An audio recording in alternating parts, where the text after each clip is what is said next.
विक्रम बेताल की 19वीं कहानी, पिंडदान का अधिकारी कौन।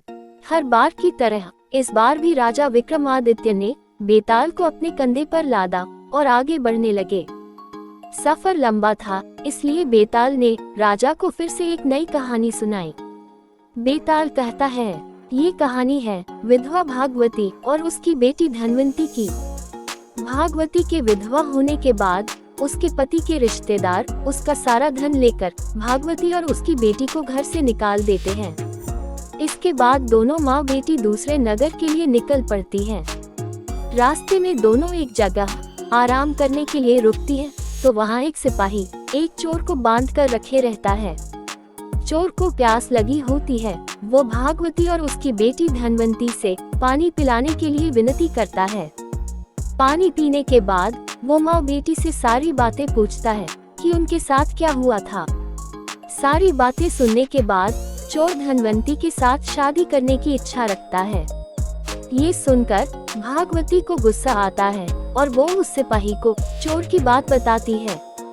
सिपाही भी चोर पर गुस्सा जाहिर करते हुए कहता है कि कुछ दिनों में तुम्हें फांसी लगेगी और तुम शादी करने की बात करते हो।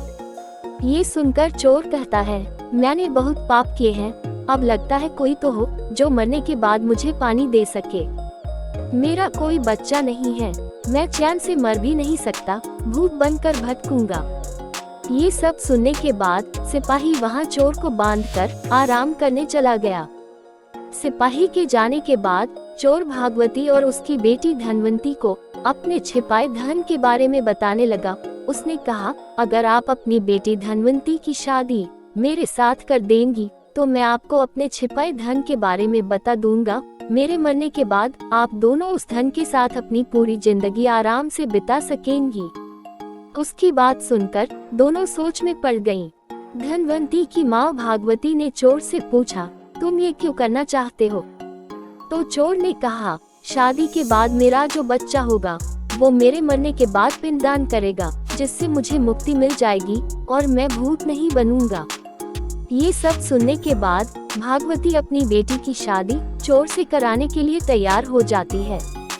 दोनों की शादी होती है और जल्द ही दोनों को एक बच्चा भी होता है। कुछ दिनों बाद चोर को फांसी लगा दी जाती है।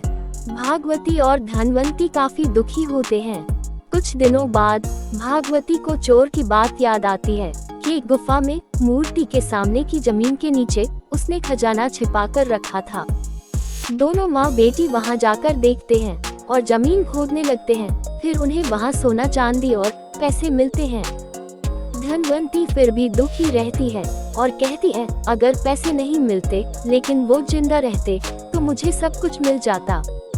भागवती बेटी को समझाते हुए बोलती है कि अगर पैसा है तो सारी खुशी मिल जाएगी। उसके बाद दोनों माँ बेटी एक नए शहर जाकर खुशी खुशी अपनी जिंदगी बिताने लगते हैं। कुछ समय बाद भागवती की सहेलियाँ धनवंती की शादी कराने को लेकर पूछने लगती हैं। भागवती कहती है, मुझे अपनी बेटी की शादी तो करवानी है, लेकिन लड़का ऐसा होना चाहिए जो घर जमाई बनकर रहे। फिर कुछ वक्त बाद एक पंडित लड़का उनके घर आता है, जिसके सामने भागवती अपनी बेटी धनवंती की शादी का प्रस्ताव रखती है। उनका बड़ा घर और पैसे देखकर वो लड़का लालच में आकर शादी के लिए हाँ कर देता है। वो कुछ वक्त तक उनके साथ रहता है और उनका भरोसा जीतने के बाद एक रात घर के सारे गहने और पैसे लेकर भाग गया। इस दुख में धनवंती की माँ भगवती की मौत हो गई और धनवंती गरीब और अकेली हो गई। उसके बाद वो उस शहर से अपने बच्चे के साथ दूसरे शहर निकल पड़ी। समय बीतता गया और धनवंती किसी तरह अपना गुजारा करने लगी। धीरे धीरे धनवंती का बच्चा भी बड़ा होने लगा। एक दिन दोनों माँ बेटे रास्ते में भटक रहे थे कि इतने में उन दोनों की नजर एक राजकुमार पर पड़ी, जिसके गले को एक अजगर ने जकड़ रखा था। धनवंती के बेटे ने उस अजगर को काफी मुश्किलों के बाद राजकुमार के गले से निकाला, लेकिन अफसोस तब तक राजकुमार की मौत हो गई थी। इसी बीच राजकुमार के पिता, जो कि उस राज्य के राजा थे, वो वहां पहुंच गए। बेटे की मौत से वो काफी दुखी हुए, लेकिन धनवंती के बेटे के साहस को देखते हुए राजा ने धनवंती के बेटे को गोद लेने का फैसला किया। धनवंती और उसका बेटा महाराज के यहाँ रहने लगे। धनवंती का बेटा देखते ही देखते राजमहल और राजा के सारे कार्यों को सीख गया और राजा के बेटे की जगह ले ली। राजा की उम्र बहुत ज्यादा हो गई थी और कुछ वक्त बाद राजा की मौत हो गई। राजा ने मरने से पहले धनवंती के बेटे को सारा राजपाट सौंप उसे राजा बना दिया। उसके बाद धनवंती ने अपने बेटे से कहा कि पिता की मौत के बाद बेटे को पिता की आत्मा की शांति के लिए श्राद्ध और पिंडदान करना होता है। ये बात सुन उसका बेटा अपनी माँ धनवंती के साथ पिंडदान करने निकल पड़ा। जब वो नदी के किनारे पहुंचा तो उसे 3 हाथ दिखाई दिए। इतनी कहानी सुनाने के बाद बेताल रुक गया और हर बार की तरह इस बार भी उसने राजा विक्रमादित्य से सवाल पूछा, बताओ राजन, उस लड़ने का पिता कौन है? धनवंती का बेटा किस हाथ में पिंड देगा? इसमें एक हाथ उस चोर का है जिसके साथ धनवंती की शुरुआत में शादी हुई थी। दूसरा हाथ उस आदमी का है जिसने धन की लालच में धनवंती से विवाह किया था और तीसरा हाथ उस राजा का जिसने धनवंती के बेटे को गोद लेकर अपने बेटे की तरह रखा था। विक्रमादित्य ने जवाब दिया, उस लड़के का पिता वो चोर है जिसने धनवंती से पूरे रीति रिवाज के साथ शादी की।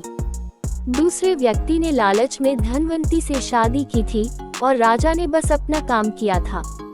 चोर ही धनवंती का असली पति और उसके बेटे का पिता है, क्योंकि उसने धनवंती के लिए बिना किसी स्वार्थ के मरने से पहले धन छोड़ा ताकि वो खुशी से आराम की जिंदगी बिता सके।